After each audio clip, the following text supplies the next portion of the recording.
मित्रांनो, काम बघायचं अजून चालूच आहे, पण काम कुठं काय भेटणं झाले. कारण आता काय झालं, दिवाळीजवळ आल्यामुळे सगळे जे निवांत जी लोकं होती का नाही, ते सर्व कामाला लागलेत. त्यामुळे आता कामं सगळी फुल आहेत.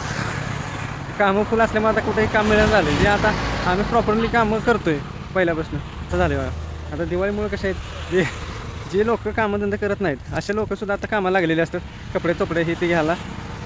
त्यामुळं आता दिवाळीच्या आसपास जरासा कामाचा प्रॉब्लेम असतो. त्याच पिरियडला बरोबर आमचं काम बंद पडलं. बरोबर दिवाळीच्या पिरियडला कसं असतं, कामगार भरती झालेली असते फुल एकदम या आमच्या कन्स्ट्रक्शन लाईनमध्ये. आणि त्याच टायमाला आमचं काम बंद पडलं आहे आणि असं अडचणीत आलो आहे. त्याला 2 दिवस झालं, तुम्ही बघताय, तुम्हाला एक व्हिडिओ पण टाकला होता मी. 2 दिवस झालं काम बघतोय मी, पण काय कामाचं काय कुठं काय मेळ लागणं झालं आहे.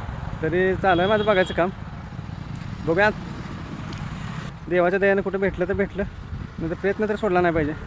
प्रयत्न तर करत राहिलं पाहिजे, कारण प्रयत्न तिथं परमेश्वर असतो. त्यामुळं मित्रांनो, तुमचा आशीर्वाद असू द्या. चॅनलला सबस्क्राईब करा, फॉलो करा, शेअर करा आणि बघत राहा भरत खंडागळे ब्लॉग.